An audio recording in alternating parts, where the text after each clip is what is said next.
פעם ביער הלכתי וקולם של ציפורים שמעתי וקולם של ציפורים מזמרים מזמורים In Parashat VaYeshev, we begin to hear the story about Yosef and his brothers. Basically, the story is that this is a fulfillment of the plan of Hashem to bring the mishpacha, the family of Yaakov and Israel to Mitzrayim, as he said in Brit Ben HaBetarim, ידוע תדע כי גר יהיה זרעך בארץ לא להם, ועבדנו ועינו אותם 400 שנה. And the question is, why?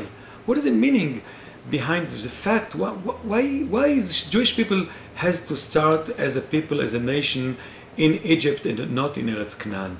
And what is the meaning of this plan of God?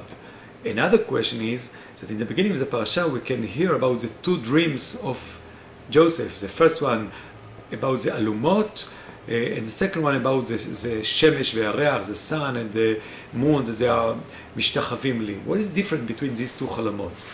It seems to be that maybe the idea behind it is that we know that the avot, Avraham, Yitzchak, and Yaakov, insisted that their sons will not marry a woman that she is from Eretz Canaan. Why? What's wrong with the daughters of Canaan? Why they should go to Haran? It seems to be that maybe the idea is that, as we know, the wife, she's the one that is responsible for the education, for the direction of the home, of the family. If she will be local, if she will be Canaanite, the culture of the place of Canaan, she has relatives here, she has friends here, and therefore the family will be Canaaniot. And because they have a special message, a special spiritual message to bring to the world, it should be that they will be foreigners, they will be olot chadashot, and then there is a chance that Avraham and Yitzchak and Yaakov, basically, they will design the direction of the family, of the home.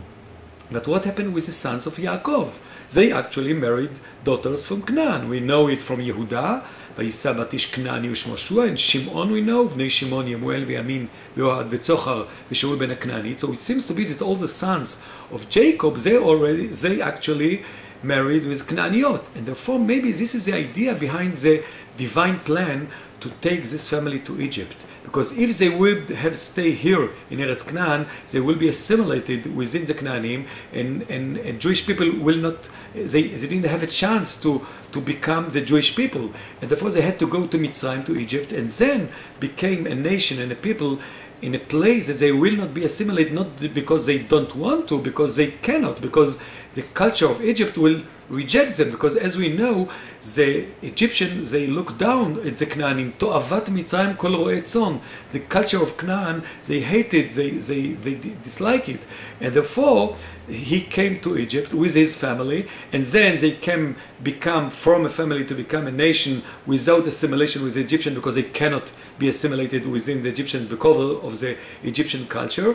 And therefore, then the Jewish people can be born, and Dafka specifically in Mitzrayim and not in Eretz Canaan. Maybe this is the idea behind the divine plan from Brit Ben HaBetarim. And therefore, maybe this is the idea that we can, through it, explain the difference between the two dreams of Yosef. The first one, the alumot, was about the physical, the economical salvation that I, Yosef, will bring you. And the second one, that he speaks about the stars and the sun and the moon, symbolize the spiritual message of the Jewish people. And Yosef tried to tell them, I am not just the one that will bring you the economical salvation and solution to you as a family. I will be the one that enable the Jewish people to bring the spiritual message that he has to bring to the world. Shabbat Shalom.